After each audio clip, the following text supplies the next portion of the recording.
EAP-India. EAP-India stands for Employee Assistance Program. We provide services to employees and families to promote emotional and mental well-being. We have a presence pan India and globally. Today, we have the privilege and the opportunity to have with us Ms. Rutuja Shinde. Rutuja is a lawyer who specializes in POSH law and gender law compliance. She has done her BA LL.B from National Law University, Jodhpur in 2016 with an honours in constitutional law. She has also finished her LL.M in International Human Rights Law in 2020 from Central European University, Budapest. Before joining the Outcast Collective, Rutuja was an independent litigator in the Bombay High Court and handled matters related to civil, criminal, and writ jurisdiction. She has also been advising and appearing in more than 50 cases related to workplace sexual harassment. She has provided POSH consultancy services to organizations of all sizes and demographics. Some of these include Philips, GP, Godrej, The Dialogue, etc. Welcome, Rutuja. I'm so glad that you could remove some time to join us on this interview series. Thank you How are for you doing this day? I'm good, and thank you for having me. Looking forward to having a great conversation. Likewise. So before we start, you have been working in the field of POSH for quite a few years. What got you interested towards the field of POSH and why POSH specifically? So, as you mentioned that I was independently practicing in the Bombay High Court previously, and during that time, around 2018, when the Me Too movement was going on, I was asked a lot about how to proceed in terms of, when women wanted to take forward their complaint and did not understand the process. So there was still a lot of ambiguity in terms of what should be the next steps, what can women do in case they want to file a complaint, what happens if a complaint is filed. Uh, and since I was already getting a lot of calls regarding, what to do next, I started to develop an interest and I started learning more about the law. That was where I would say that my interest in the law particularly started. I also realized that, there is a need for awareness and sensitization, which has still not been addressed properly within our corporate sector. Because the kind of or the volume of cases I was seeing was quite large and kind of staggering. So after that, I finished my master's during that time. And after I finished my master's, I transitioned completely into doing POSH law consultancy. Simply because I was already doing a lot of it in terms of, it taking up my time. So I was not able to dedicate that amount of time to practice. So I transitioned completely and then started working in POSH law. Okay. So can you tell us a little about the Outcast Collective? What is that about, and what is your position on that? Right. So the Outcast Collective is basically a diversity, inclusion, and POSH consultancy and advisory. We deal with corporates and other not-for-profit organizations as well in providing them diversity, equity, and inclusion services or POSH compliance services. And we do it end to end. So what we do is whenever an organization comes to us and they say that we have a specific issue that we want to focus on, for example, the women in our organization are not able to or are not staying. They tend to quit after a certain period, or we are not able to retain women, or we want to create more sensitization for the LGBTQI plus community, or we don't know how to create a conducive workplace for persons with disabilities. So whatever is their particular need, we provide them end-to-end solutions regarding what they can do to change these things and sort of build a more inclusive workplace. Of course, in POSH, we make sure that everything is taken care of when it comes to POSH. And we also approach POSH from a gender sensitization lens. So we make sure that along with just what is required in law, we also bring out real change and make sure that the workplace is inclusive as well as safe. Nice. That sounds quite amazing, and I feel like in today's time, it is a much needed thing as well, right? So then, can you tell, you've been working as a POSH consultant for quite a while, right? How has been your experience in the corporate sector? How accepting are there of POSH and the changes and the measures? As you said, I've been working in this field for a few years now, and I can see that there's a slight and slow change that is happening. Earlier, organizations saw POSH as just a mandatory tick box on their compliance reports. But now they have really started investing in their POSH initiatives simply because they can see the results in real time. There is data prevalent across globally or in India to say Hmm, that if a woman finds the workplace to be safe, she's more likely to stay in the workplace. Same goes for anybody hmm, from any marginalized community, be it LGBTQI plus folks or anybody on the anywhere on the gender spectrum. So hence organizations are realizing that this is not just something that we have to do because we have to submit a report every year, but something that hmm, is actually going to make sure that the people who are within our organization stay. Otherwise, what hmm, happens is if somebody starts feeling unsafe within an organization, their first instinct is always to quit. And that's a big hmm, cost to a company, because then you have to find other talent. You have to make sure that that talent is again groomed and upskilled and things like that. So instead of doing that exercise, they just want to make sure that the workplace is a safe place to work at, and then organizations are able to build their strategy accordingly as well.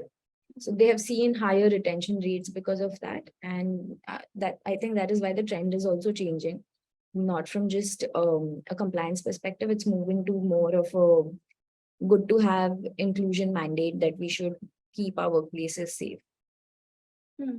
Yeah, I think what is one specific thing that you said, that if people feel that the organization is a safe space, they're likely to continue working over there, right? And I think that's one of the major factors that most organizations are sort of missing. To create a psychologically safe environment, it's Correct. in a way more beneficial to them because their like you said, retention rate and everything, it actually costs them less than to include the POSH thing. Right. Uh, thank you so much for that. And so you've been working in the field of gender equality, workplace inclusiveness, right?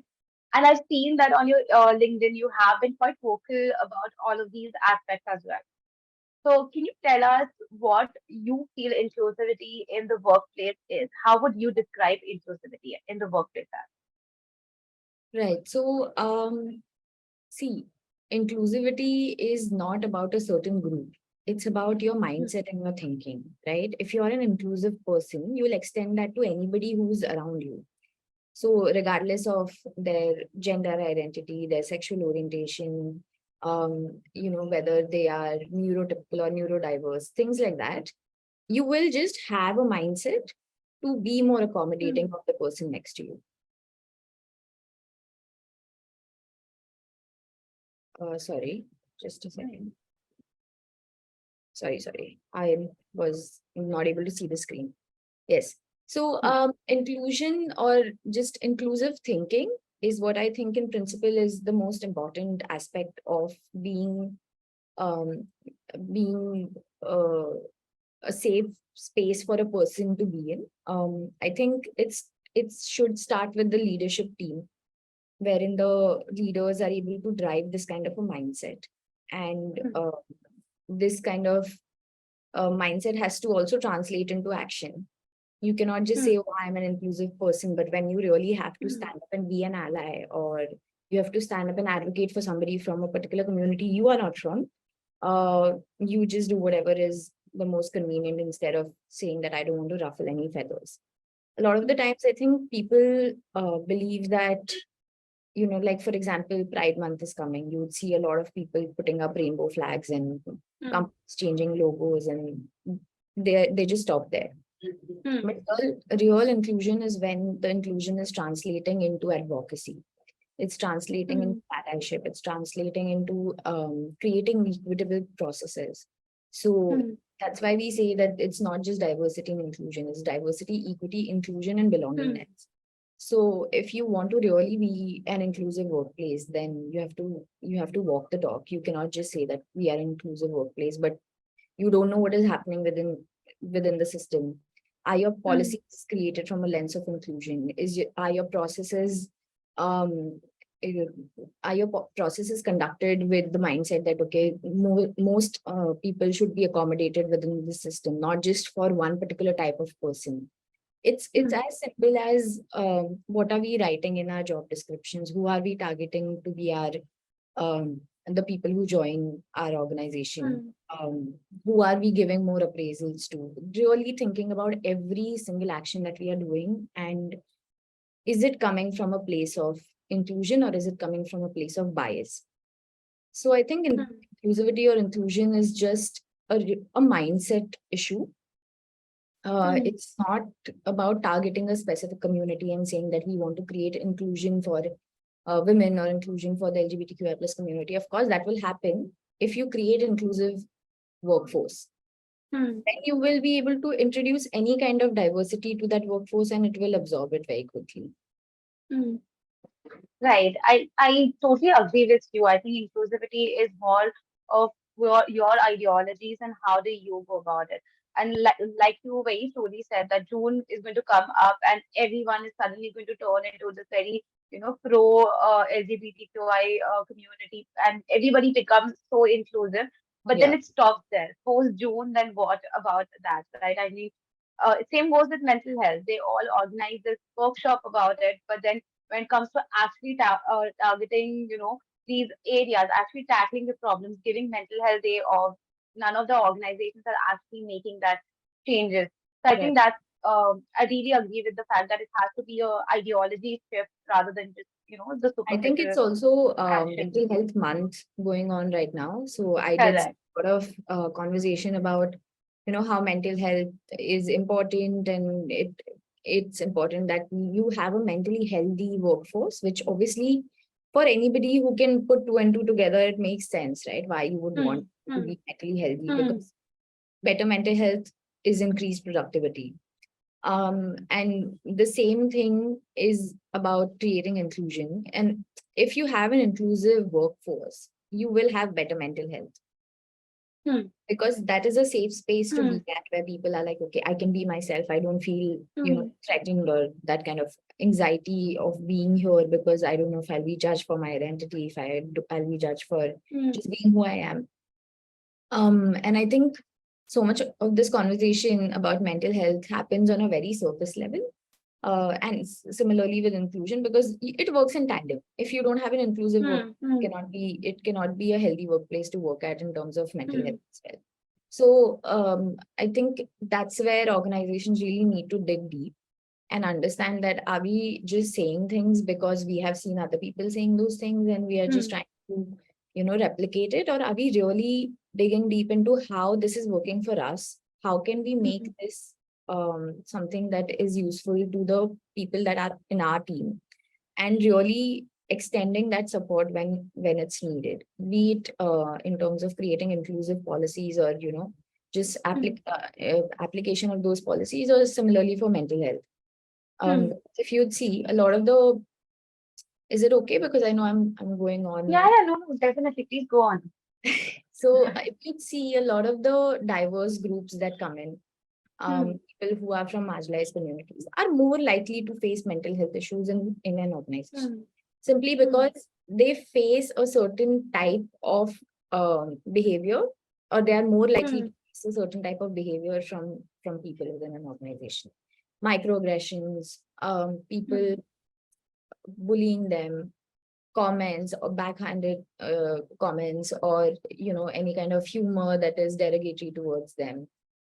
Similarly, if somebody's faced an incident of sexual harassment, they will hmm, also have issues adjusting to the workplace. It's just going to be adding to the trauma of having to sit next to the same person. hmm, If the system is failing them, then it's another added anxiety and frustration that nothing is coming out of my grievance. hmm, So I think in terms of taking care of the mental health, you really have to do a full 360 and understand that it's not just inclusion. if you're taking care of inclusion, then that means that you are supporting the mental health of the person who is within your organization, and vice versa. If you want to create better mental health, you have to create inclusion. If you want to make it a space, it's not just a safe space in terms of physical safety. It has to be psychologically safe. I should feel that if tomorrow something does happen, then the system in place is going to support me. I should not have that anxiety constantly thinking, if I complain, I don't know what will happen. There's going to be retaliation, if there's going to be hostility. So I think it's just important to see how organizations have to work in tandem when it comes to all of these things. Correct. Right. And I think while we were working with POSH, a lot of queries that used to come up was about the ICC members, because most of the organizations would have ICC that were part of their organizations, the employees. So there was always this one thought that, if I go to the member, what are the odds that my complaint would be taken seriously, or would they actually act upon it? So Right. in your experience, have you ever come across something of that sort, that in terms of how diligently the ICC member is actually working towards these complaints? So typically when I become an external member on a committee, so I'll also be part of that committee. We do sensitization trainings for the committees in the beginning itself. So along with the procedure in the law and the technicalities of conducting an investigation, we also teach them how to conduct the investigation sensitively in a manner which is conducive to both the parties. It should not happen that either of the parties is coming for the investigation and leaving more traumatized, or feeling that I am being threatened, or there's some sort of hostility, or that there's an apprehension of bias, that they're not giving me a fair chance to be heard. I mean, whatever is your decision, you have to make sure that the whole process happens with a certain level of sensitivity, simply because the complaint itself is of such a sensitive nature. Right? Absolutely. For both the parties, whether it's the complainant or the respondent, both of them have come in with a state of mind of, what will people think about me? What is going to happen? They're scared, they're nervous, they're anxious. You don't want to add to that. In fact, as much as possible, you want to make it as least stressful for both the parties as possible. So that's another thing that we actually emphasize on a lot. Specifically in terms of understanding how different genders get affected by sexual harassment. Women, of course, are recognized in law as complainants, but a lot of organizations have gender neutral policies. So anybody from any come and file a complaint. A man may have a completely different mindset.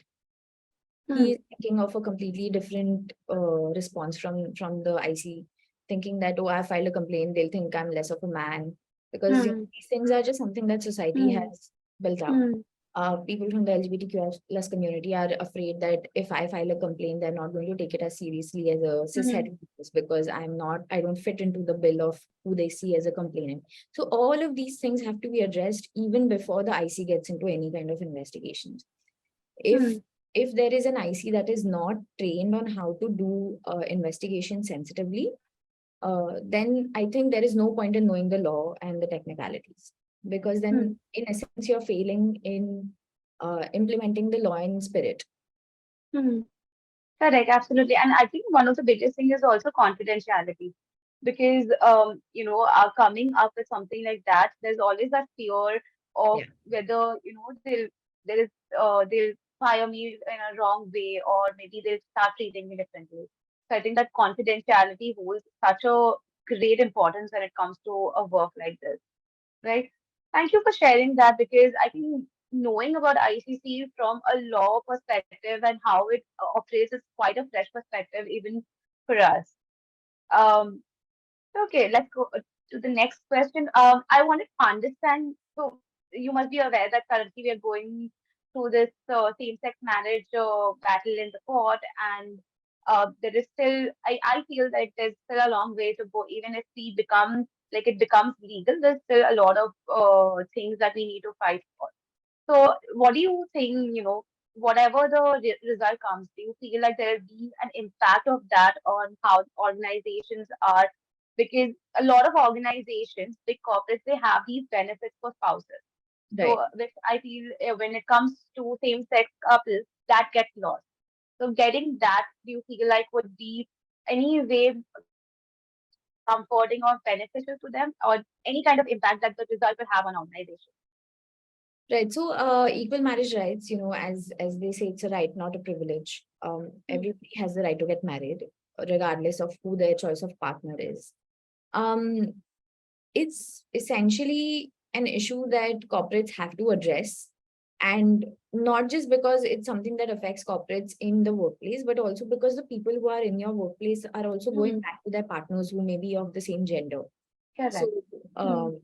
just to make them know that you are supporting them in this journey of fighting for what is their right. I think this is when India Inc. can actually come together and say that we stand by our employees, because Hmm. that's where the money is, and corporates have the power to drive policies within Hmm. the country.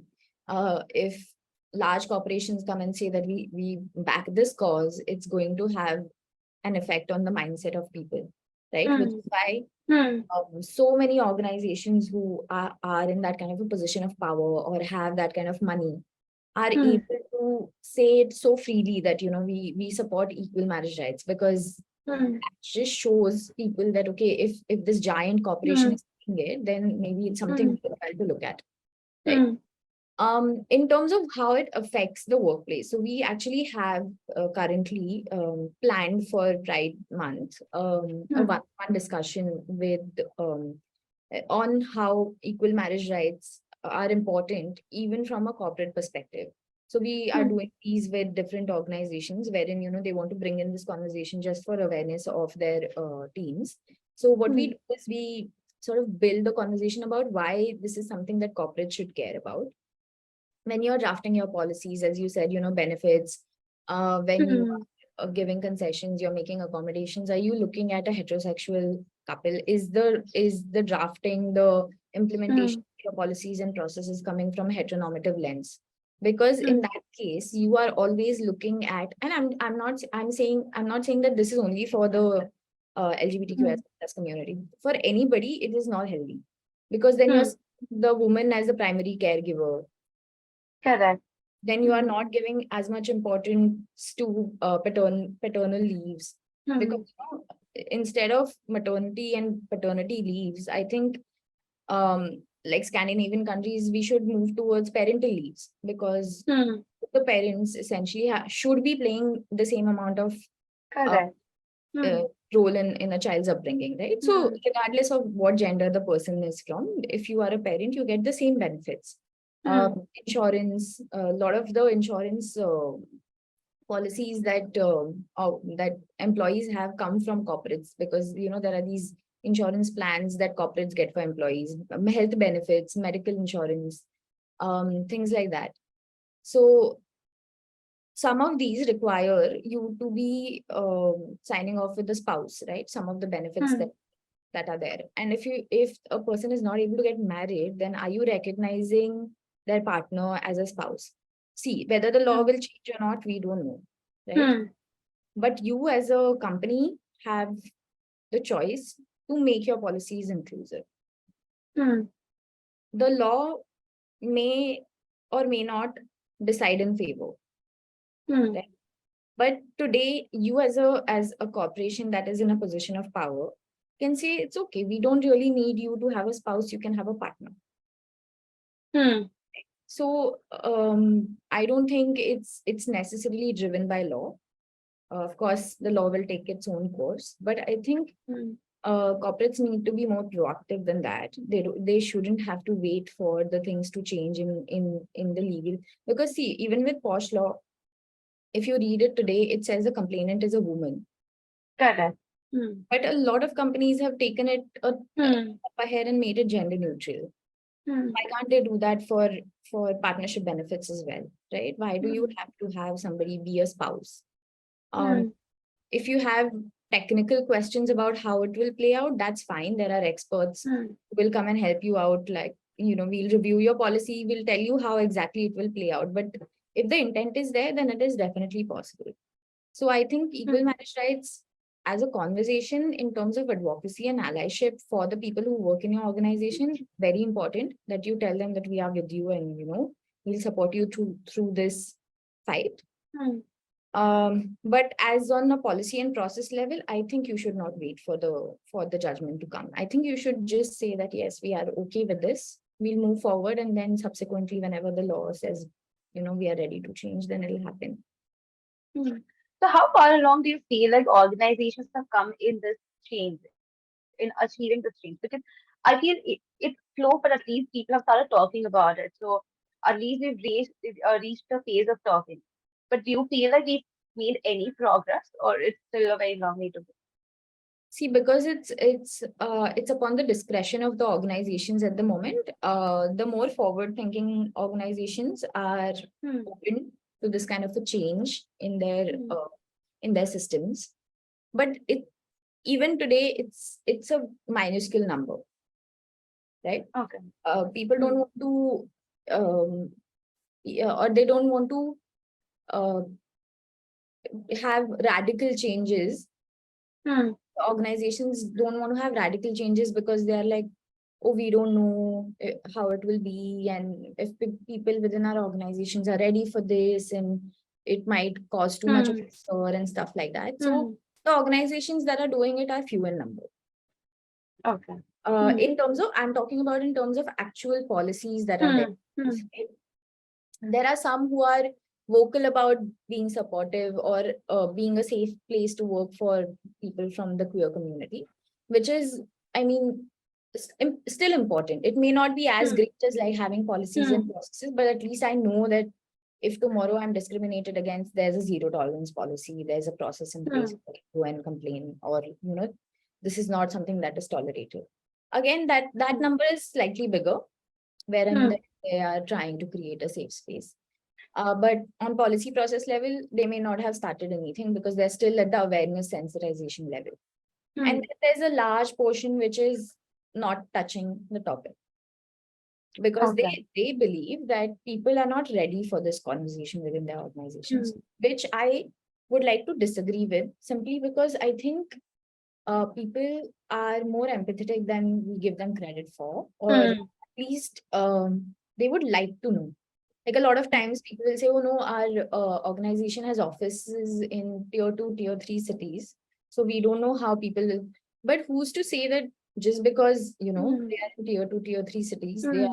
are less accepting of people. I have Hmm.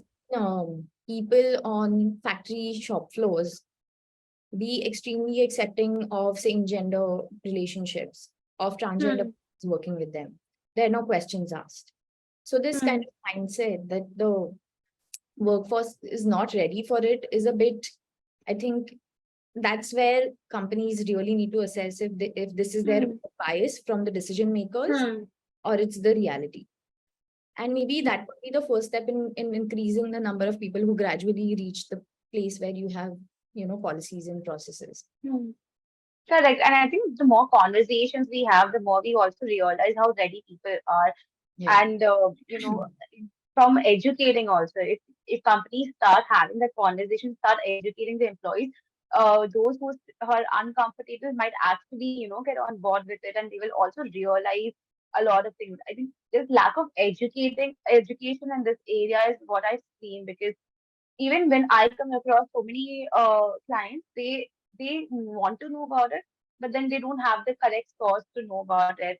And Correct. clearly, our media is not the correct place to know about any of these areas. So I I think think education would be a great way.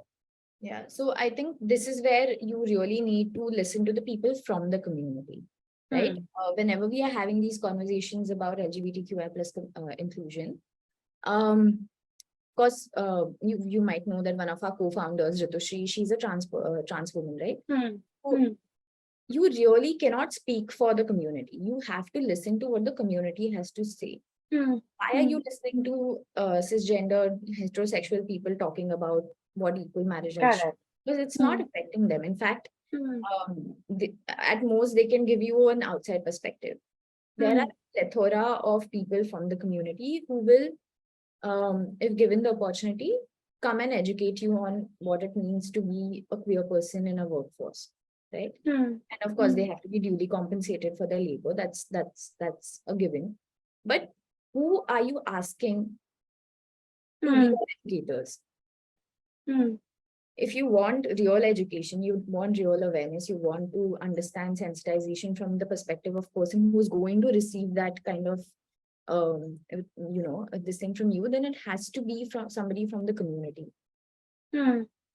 Because cis said people can talk about pronouns and inclusive language all they want, but they'll never Hmm. be able to tell you what it actually feels like to be in the mind of a Hmm. person who comes from the community, sitting in a workplace thinking about if Correct. finds out Hmm. what my real identity is.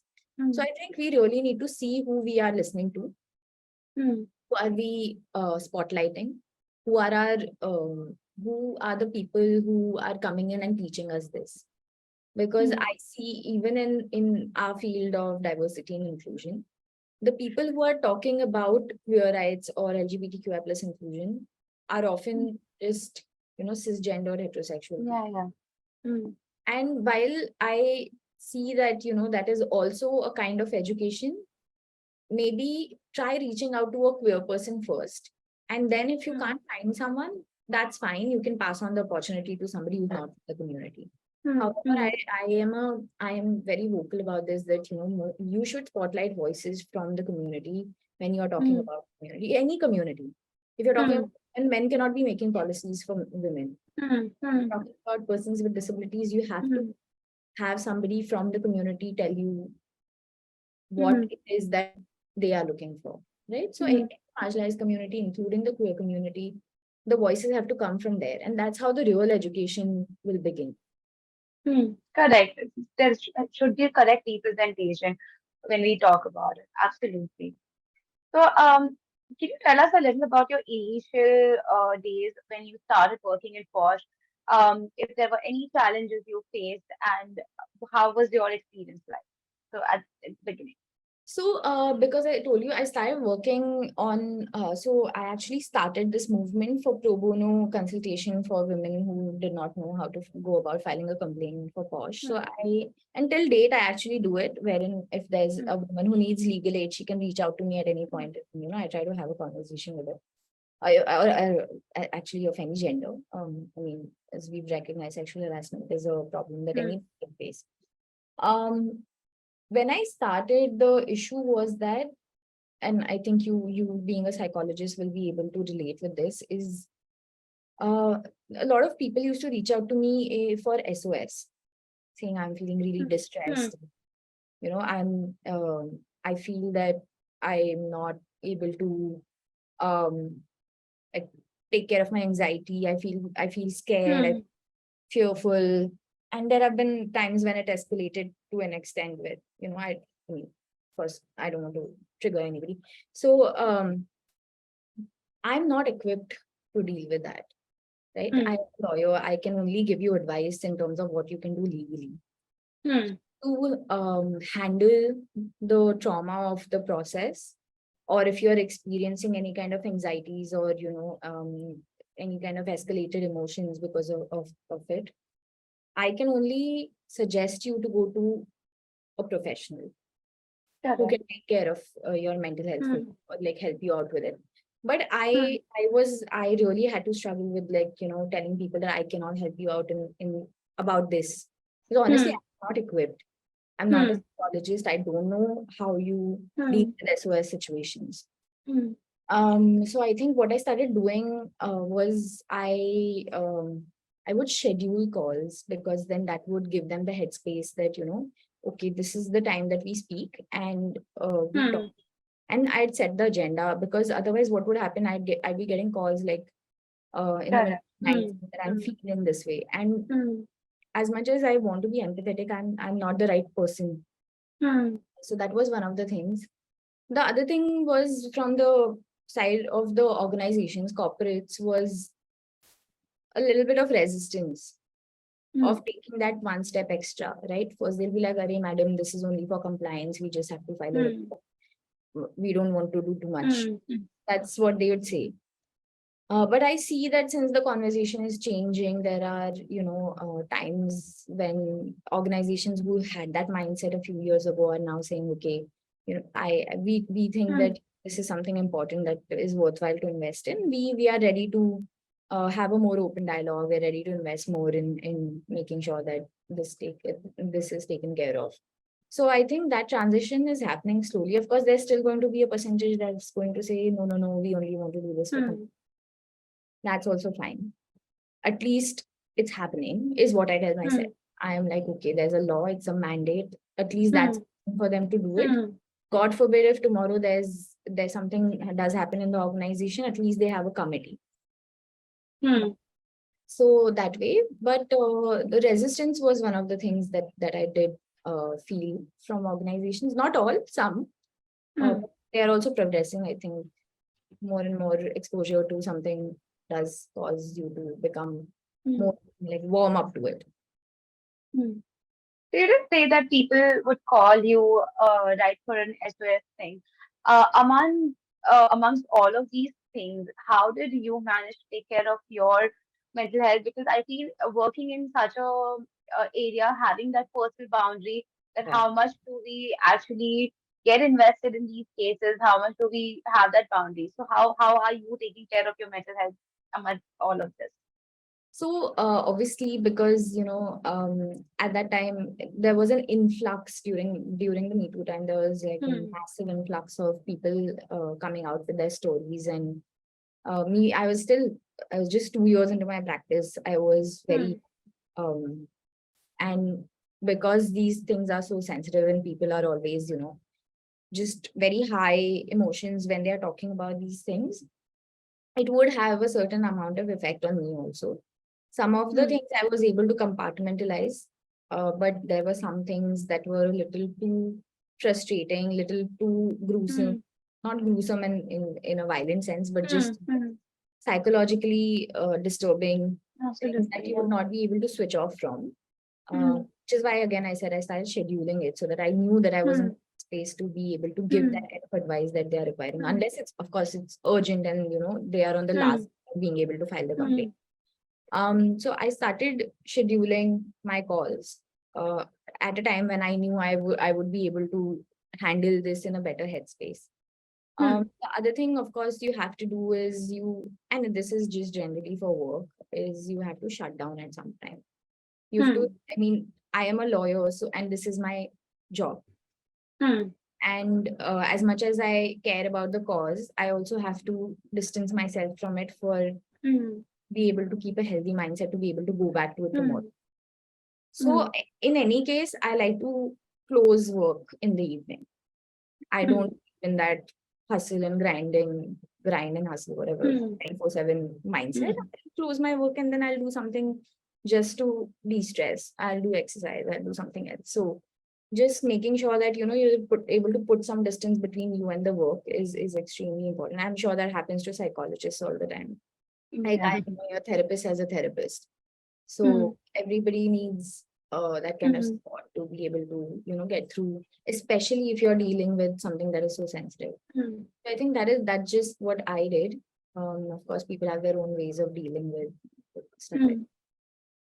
Yeah, I think the work-life balance bit, it's very important. I mean, no matter what work force you're in, that 7 p.m. shutdown means it has to be a shutdown because, and especially when it comes to dealing with sensitive things, because then burnout takes place very quickly because you're yeah. constantly involved in something, and you also have to be very empathetic. You have to be very mindful of everything. So that takes up a lot of energy and a lot of mind frame, right?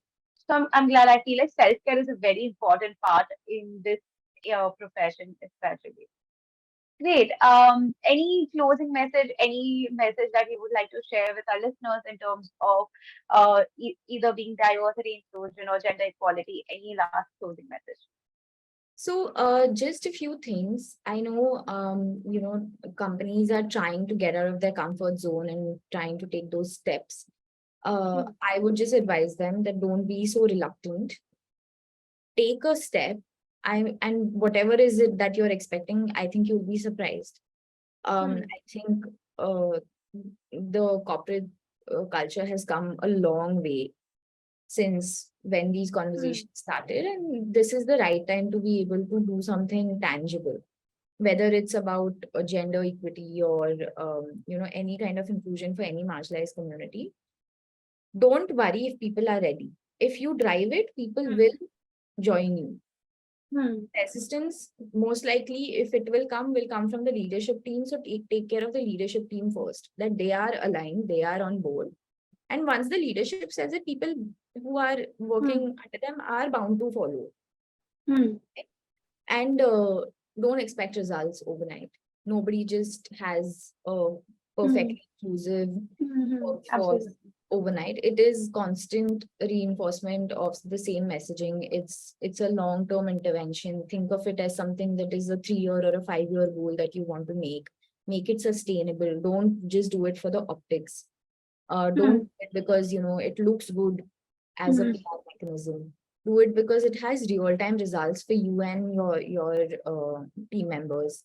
You will see, I mean, there are reports in Forbes and McKinsey and any other publication that how DNI has a business case which is extremely strong, like 30% more profits than organizations that are not seen to be diverse. And who doesn't want 30% more profits? So, I mean, if you look at it from any angle, it's just it is something that is a need of the hour. So instead of it being something that is good to have, I think at this point it's become a must to have if you want to sustain yourself as a profitable organization. So that's extremely important. And the second thing is that no matter who is coming into your workplace, they have to feel safe psychologically, in terms of their identity, in terms of it being a judgment-free zone, having that kind of a culture where people are able to discuss that, okay, this is what is happening to me, because on an individual and a micro level also, they should feel that my concerns will be taken into account. So these are some of the things that I like to mention. Because on an individual level as employees, I think we have a duty of care to everybody who is about us, to be a person that they would want to work with. One, that is bare minimum. Also, that you are a safe space for anybody who is around you. Because we may not know it, there might be somebody next to us who's still in the closet or has an invisible disability or has some other issue or mental health issues, or is just a neurodiverse person. So we really need to be able to be empathetic. I think empathy as a skill has to be harnessed in workplaces. So I think that's just about it, what I wanted to say. Correct. I absolutely agree with you. And thank you so much for this wonderful conversation. It was quite refreshing for me as well. I think I got to learn a lot of new things, especially from the legal perspective and from your experience. So this has been a great conversation for me.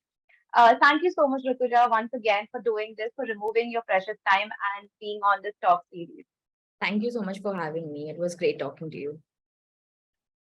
Okay, so I think we can end it. Thank you so much once again. Have a great weekend. You too. Bye. Bye.